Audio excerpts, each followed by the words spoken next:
भैया सुन ली एगो बात बाबा, अरे वो सुन ली महात्मा बाबा के सुपुत्र बने हमारा प्रभुनाथ बाबा गुरुदेव जी 8 साल का रहे और बाबूजी 3 साल पर छुट्टी आए मिलिट्री में रहले तो मौगी से कहले अपना मने सड़वाइन से कहले मने एक मता से उदया के अलगा सुते के कह दे मोबाइल बहन तब विधि व्यवस्था होई नु अरे चुप रहे 9 बजे सुत रहेला 9 बजे सुत गई भाई 10 बजे अपन नेटवर्क शुरू कइले जैसे तले जाग जाता सुत तरी फिर सुत गइल सुत 11 बजे फिर दूसर का नेटवर्क शुरू कइले प्रधान जी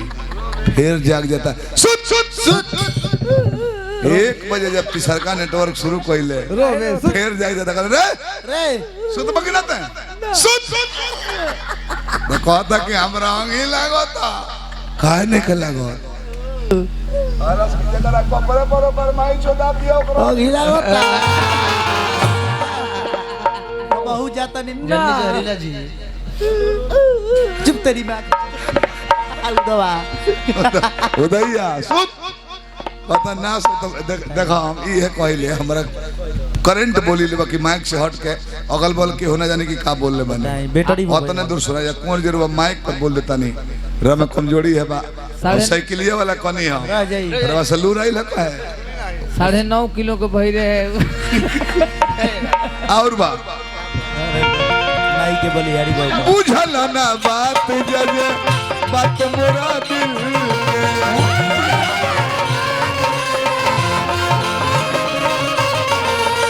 दिल के दर्द कह दो मेरा शिकारी ना हमरा से कहो ना मनु बाबा से कहो ना मनु बाबा से का मनबा से कहो ना गाजा मार के फूल बनी भाई तो बिलख के हंसा मन में बता रहा जब बात ना बुझल से बोला मुंह रोक रहा अरे हमनी से कहो ना ए राजा जी बोलो रउआ घरे आई ना हां हमनी का हां बहुत मजा कइल जाई हां संगे कटिया कइल जाई हां करू ते रखले रह दो हमारा तारा लगे आवे खाती इनका कुंवर जी के भाई के मिलिट्री में बहाली भइल ने फोर्स में कावना फोर्स में ओही में बहाई रहले नहीं कह जाना बहाई रहले फोर्स में बहाली भइल इनका भाई के कौना फोर्स में जानता नहीं कावना मेन फोर्स में अब्दुल टोली में बिहार पुलिस में ना ये उत्तर प्रदेश पुलिस में ना प्रधान जी ना मेन फोर्स में एसटीएफ वाला में हाँ। अब 500 mg का हथियार देले बड़े सो कतनो गोली चलावता रहे राइफल टाइट बाकी हद बेहाया भाई बाकी माने के थोड़ी बुझल ना बात जज बात मोरा दिल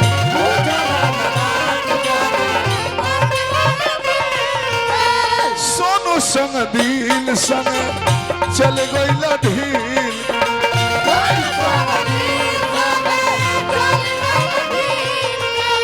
कौन बेस मत करो तेरा साउंड के जोड़ा नहीं है बस लास्ट में बस पागल ब्यास बड़े इनकर बतिए हट और साउंड लाजवाब बा ए क्षेत्र में कहीं गए जे तोहरे साउंड रही खत्म में मिला जुला के अरविंद होई बा अरविंद होई बा की नहीं हर जाएगा ए पिया होई बा की मर जाएगा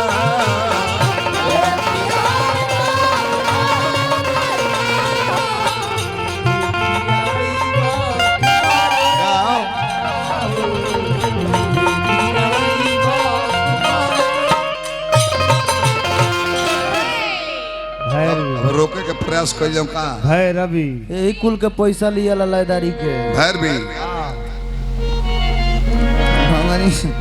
राजा भोरबा के बात सुन दलो बाबा बोली भैर भी ना बोली महाराज जी रहो तो आदेश सरक ऊपर का बोली